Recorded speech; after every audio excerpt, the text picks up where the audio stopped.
Hello viewers, this is Suman Dutta. তো আজকে present হলাম নতুন একটা ভিডিও নিয়ে। আজকে থাকছে ত্রিপুরা এসটিজিটি এক্সামের জন্য একটা গুরুত্বপূর্ণ ক্লাস। সেটা থাকবে জিওগ্রাফি থেকে। তো জিওগ্রাফি থেকে আজকে আমি এখানে চা নিয়ে আলোচনা করব। তো অবশ্যই সবাই ভিডিওটা প্রথম থেকে লাস্ট অবধি নিশ্চয়ই দেখবে, এবং ভিডিওর মধ্যে আমি অনেকগুলো কোশ্চেন মুখে বলে দেবো, তোমরা খাতায় লিখে নেবে। প্রথম প্রশ্ন, চা মৌসুমী জলবায়ুর অঞ্চলের পার্বত্য ও উচ্চভূমির ফসল। মনে রাখবে, মৌসুমী জলবায়ু অঞ্চল, ঠিক আছে। চা পাতায় ভিটামিন এ এবং ভিটামিন সি থাকে। ওকে, প্রতি 300 গ্রাম চা পাতায় 2266 মিলিগ্রাম ভিটামিন সি থাকে। খুবই একটা গুরুত্বপূর্ণ প্রশ্ন, অবশ্যই খাতায় নোট ডাউন করে রাখবে। চা 3 প্রকার, একটা কালো চা, সবুজ চা, আর একটা হলো স্টক চা। ওকে, কি কি? চা হলো 3 প্রকার, কালো চা, সবুজ চা, স্টক চা। তো আমরা সবাই জানি যে চীন কিন্তু চা উৎপাদনের মধ্যে কিন্তু প্রথম, ঠিক আছে। চীন চা উৎপাদনের মধ্যে কিন্তু ফার্স্ট। তো ফার্স্ট হলো কে? চীন। ওকে, তারপর ভারত, তারপর কে আছে? 3 নম্বরে আছে। 2 নম্বরে তো আমাদের ভারত লেখার কোনো প্রয়োজন নেই। 3 নম্বরে আছে চা উৎপাদনে কেনিয়া। কেনিয়া 3 নম্বরে কে আছে? কেনিয়া আছে। ওকে, তো 4 নম্বরে কে আছে? 4 নম্বর আছে শ্রীলঙ্কা। ওকে, 5 নম্বর আছে ইন্দোনেশিয়া। ইন্দোনেশিয়া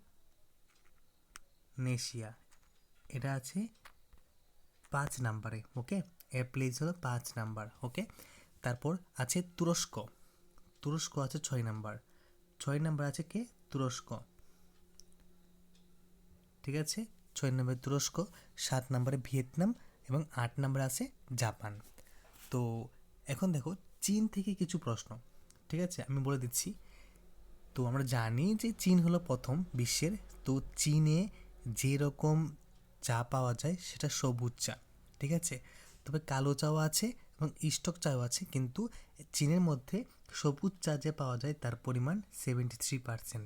আর বাকি যে মানে কালো চা, স্টক চা, বাকি যা আছে, ঠিক আছে, ওইটা মিলিয়ে কি থাকে, মানে 27% থাকে, বাকি দুই কোয়ালিটির চা।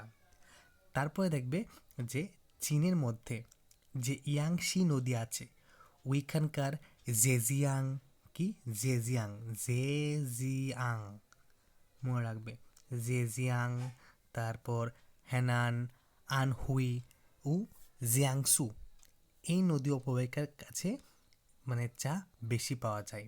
ওকে, তো চীনের মধ্যে যেই মানে এখানে কি বলবো, যে জায়গাগুলো আছে যেখানে মানে বেশি পরিমাণ চা পাওয়া যায়, সেটা হলো কি ফুকিয়েন, গুইজু, ইউনান, কিয়াংসি। তো ফুকিয়েন নাম তো পারবে, তো গুইজু নামটা আমি একটু লিখে দিচ্ছি যদি কারোর ডাউট না থাকে। গ ওকার, তারপর রশ্মি, জরসকার, গুইজু, ঠিক আছে। তো ইউনান, কিয়াংসি, ফুকিয়েন। তো এই হলো চীন।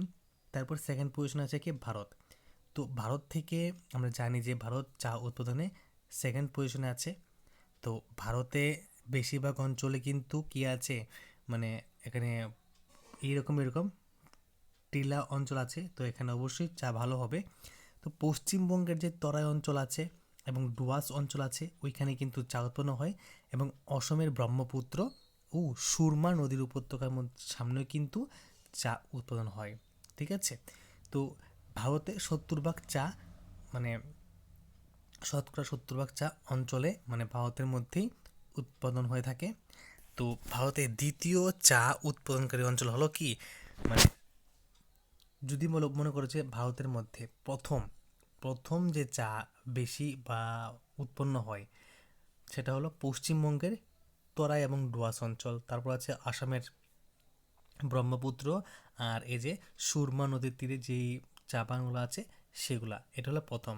সেকেন্ড হলো দক্ষিণের বা দক্ষিণ ভারতের তামিলনাড়ু, কেরালা, তারপর কর্ণাটকের নীলগিরি, পশ্চিমঘাট, কার্ডামাম, এটা কিন্তু কর্ণাটকের রাজ্য কিন্তু, ঠিক আছে। কর্ণাটকের মধ্যে কিন্তু যা আছে নীলগিরি, তারপর এখানে আছে কি পশ্চিমঘাট, কার্ডামাম, এইসব অঞ্চলে কিন্তু চা বেশি হয়।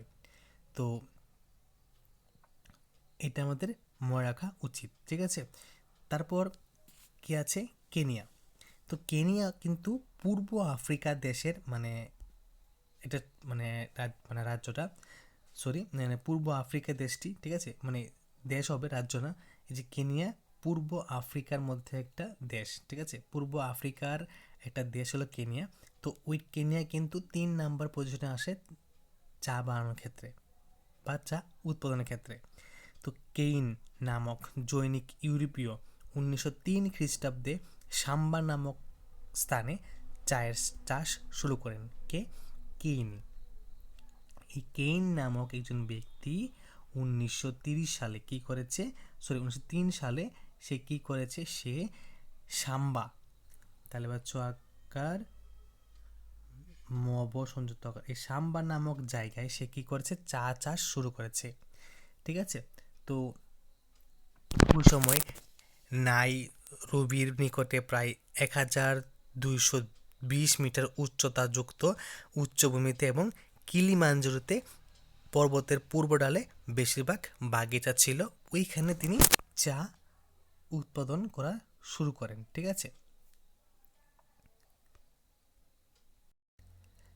কেনিয়ার যে মানে বাগিচাগুলি রাষ্ট্রায়ত্ত করা আছে সেগুলো হলো কেনিয়া দ্য ডেভেলপমেন্ট অথরিটি, তারপর ব্রুক বন্ড, তারপর Africa Highlands, eastern produce, George Williamson প্রভৃতি বেসরকারি মালিকাধীন সংস্থাগুলির অধীনেও পরিচালিত হয়। মানে এগুলা কিন্তু রাষ্ট্রের দ্বারাও পরিচালিত হয় এবং বেসরকারি সংস্থার দ্বারাও পরিচালিত হয়। ঠিক আছে। তারপর হচ্ছে কি শ্রীলঙ্কা। তো শ্রীলঙ্কার মধ্যে দেখো কি আছে, শ্রীলঙ্কার মধ্যে প্রতি বছর প্রচুর বৃষ্টিপাত এবং উত্তাপ পায়, ফলে তারা চা উৎপাদন করে থাকে। সেদিক দিয়ে লক্ষ্য করে আমরা বলতে পারি যে শ্রীলঙ্কা 4 নাম্বার পজিশনে আছে। তো শ্রীলঙ্কার মধ্যে কিন্তু যেই যেই জায়গায় চা বাগান আছে সেগুলো গল, একটা কি, একটা হলো গল, ঠিক আছে, একটা হলো কি মাত্রা, মাত্রা গল, তারপরে মাত্রা বা মাতারা বলতে পারো, তারপর রত্নপুরা, তারপর গামপুলা, বন্দরভেলা, ক্যান্ডি, নুয়ারা, এলিয়া, এইসব স্থানের মধ্যে কি হয়, বেশিরভাগ চা উৎপন্ন হয়। ঠিক আছে। মনে রাখবে চা উৎপাদনে বিশ্বের মধ্যে শ্রীলঙ্কা 4 নাম্বার, কিন্তু চা রপ্তানির মধ্যে কিন্তু শ্রীলঙ্কা 3 নাম্বার। ঠিক আছে। উৎপাদনের মধ্যে কিন্তু মানে সে যখন উৎপাদন করে সেখানে কিন্তু 4 নাম্বার, কিন্তু রপ্তানির মধ্যে সে 3 নাম্বার। এটা আমাদের খেয়াল রাখতে লাগবে, আমাদের পরীক্ষার মধ্যে কিন্তু ডাউটেবল প্রশ্ন আসতে পারে। তো উলং চা কি? তাইওয়ান দেশে যে সুগন্ধি চা প্রস্তুত করা হয় সেটা হলো উলং চা। আর ইয়ারবা মাটে কি?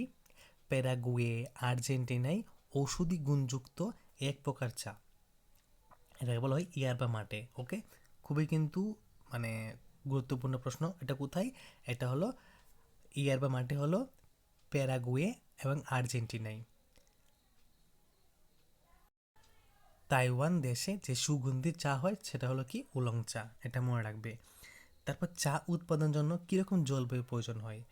ম্যাক্সিমাম বৃষ্টিপাত 150 থেকে 250 সেন্টিমিটার দরকার, উষ্ণতা 27 ডিগ্রি সেন্টিগ্রেডের বেশি, আর মৃত্তিকা কীরকম লাগে? উর্বর লোহযুক্ত দোআঁশ মাটি লাগে, তাহলে চা উৎপাদন করা যাবে। তো আমরা পড়লাম চীন চা উৎপাদনের প্রথম, এটা আমরা পড়লাম, আমরা আর লাগবে না। চা উৎপাদনের দ্বিতীয় ভারত, এবং বেশিরভাগ কোথায় আছে? পশ্চিমবঙ্গের তরাই ডুয়ার্স অঞ্চলে আমরা একটু পড়লাম, আসামের ব্রহ্মপুত্র এবং সুরমা নদীর উপত্যকায়। এটা আমরা এইটুকু ডিসকাস করেছি, লেখা ছিল না প্রথমে, এখন লেখা আছে। তো অবশ্যই তোমরা ওই ডিসকাসগুলো অবশ্যই পড়বে। পাঠ চলে আসলো। তো চা উৎপাদনের মধ্যে আমি আরেকটা কথা বলে দিই যে তুরস্ক আছে, তুরস্ক কিন্তু চা উৎপাদনে সে 6ষ্ঠ স্থান অধিকার করেছে। ঠিক আছে। তো তুরস্কের মধ্যে চা বাগিচা কোথায় আছে? টরাস পর্বতের দক্ষিণ ডালে। কোথায় আছে? টরাস পর্বতের দক্ষিণ ডালে এবং আনাতুলিয়া মালভূমি অঞ্চলে চা ফ্যাক্টরি গড়ে উঠেছে। ঠিক আছে। তো তারপর জাপান, জাপান কিন্তু আছে 8ম স্থানে। আর সপ্তম কি আছে? ভিয়েতনাম। তো ভিয়েতনামের মধ্যে কিন্তু একটা মানে জায়গা আছে ইয়ানভাই। ঠিক আছে, কি? ইয়ানভাই খুবই গুরুত্বপূর্ণ, মানে এই জায়গাটা কিন্তু খুবই মানে ইম্পর্টেন্ট জায়গা একটা, ইয়ানভাই, এখানে কিন্তু চা উৎপন্ন হয়। তারপর আছে কি? তুয়েন কোয়াং, ফুথু, সনলা, অ্যানঘে অ্যান, হাগিয়াং, লাইচাও, লাউকেই, এইগুলো জায়গা আছে সেগুলা অবশ্যই তোমরা মানে নামগুলা শিখে রাখবে, ঠিক আছে? জানি না পরীক্ষার মধ্যে কমন পড়বে কি না। তারপর যেমন জাপানের মধ্যে অনেক জায়গা আছে, যেমন আমরা চিনি না জায়গাগুলো, সেই জায়গাগুলো হলো কি মানে কাগুসিমা, সাগা, ফুকুওকা, কিউত, মি, আইচি। হয়তোবা আমি চিনি না কিন্তু ম্যাক্সিমাম মানুষ চিনতে পারে, ঠিক আছে? বাঞ্চা, তারপরে এখানে আছে কি, এখানে আছে সিনচা। তো এগুলা কি জাপানের যেখানে চা উৎপাদন হয়। তো মনে রাখবে যে জাপানের পরে কে আছে, আছে আর্জেন্টিনা, তারপর আছে এখানে ইরান। ইরান কিন্তু 10 নাম্বার পজিশনে আছে চা উৎপাদনের মধ্যে, ঠিক আছে?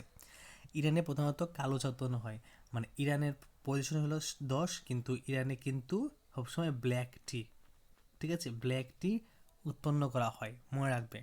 ওকে, আর ইয়ারবা মাটে কিন্তু আর্জেন্টিনায় হয়।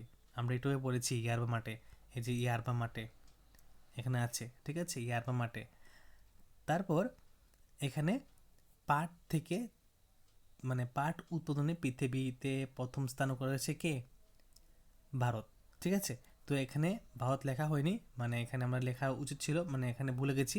তো পাট উৎপাদনে ভারত কিন্তু পৃথিবীতে প্রথম স্থান অধিকার করেছে। তার মধ্যে পশ্চিমবঙ্গ, অসম, ত্রিপুরা, বিহার, উড়িষ্যা, উত্তরপ্রদেশ এইসব জায়গার মধ্যে কিন্তু কি হয়, পাট উৎপন্ন হয়ে থাকে। আর মনে রাখবে পাট উৎপাদনে সেকেন্ড পজিশনে আছে কে? বাংলাদেশ। ক্লিয়ার? জিনিসগুলো মনে থাকবে। পাট উৎপাদনে সেকেন্ড পজিশনে আছে বাংলাদেশ, এবং থার্ডে আছে কি? চীন। এই তিনটা মানে এই যে দেশ আছে, এই দেশের মধ্যে কিন্তু কি হয়, পাট উৎপন্ন হয়। তারপর রাবার উৎপাদনে প্রথম হলেন থাইল্যান্ড, তারপর হলো ইন্দোনেশিয়া, ঠিক আছে? প্রথম কি আছে? থাইল্যান্ড, তারপর হলো ইন্দোনেশিয়া, তারপর মালয়েশিয়া, তারপর ভারত। ভারত মানে কোথায়? 4 নাম্বারে আছে, এটা হলো রাবার উৎপাদনে। তারপর ভিয়েতনাম, তারপর চীন, তারপর ফিলিপিন্স, সে আছে 7 নাম্বারে। তারপর 8 নাম্বার আছে কে? নাইজেরিয়া। তারপর 9 নাম্বার আছে কুটভিয়ার। তারপর আছে 10 নম্বরে শ্রীলঙ্কা। তো আমি একটা কাজ করব, একটা মানে আলাদা ক্লাস আনবো, সেই ক্লাসে প্রথম, দ্বিতীয়, সেকেন্ড বা প্রথম, দ্বিতীয়, থার্ড, ফোর্থ কে আছে সেগুলো নিয়ে আমরা ডিসকাস করব। তো আজকের এখানে এইটুকুই আমরা শিখছি। তারপর লাস্ট প্রশ্ন কি? রবার্ট ব্রুস 1823 খ্রিস্টাব্দে আসামের পাহাড়ি অঞ্চলে বন্যচা লক্ষ্য করেছেন। রবার্ট ব্রুস 1823 খ্রিস্টাব্দে আসামের পাহাড়ি অঞ্চলে বন্যচা গাছ লক্ষ্য করেছেন। তো প্রশ্ন কিন্তু 11টা, তো আমি ডিসকাস করলাম কিন্তু 10 মিনিটের উপরে। তো জানি না এই ভিডিও সবার পছন্দ হবে কি না। যদি পছন্দ হয়, আই থিঙ্ক পছন্দ হবে না, পছন্দ না হওয়ার গ্যারান্টি 99%। আর যদি পছন্দ হয় তাহলে ওই 1%কে বলছি অবশ্যই চ্যানেলটা সাবস্ক্রাইব করে রাখবে এবং নোটিফিকেশনে অল প্রেস করে রাখবে, এবং তোমরা যত বড়টা শেয়ার করতে পারবে, ঠিক আছে? শেয়ার করলে তোমাদের সাথে সাথে সাথে অন্যরাও দেখার সুযোগ পাবে। তো দেখা হচ্ছে একটা গুরুত্বপূর্ণ ভিডিওতে। সবাইকে অসংখ্য ধন্যবাদ।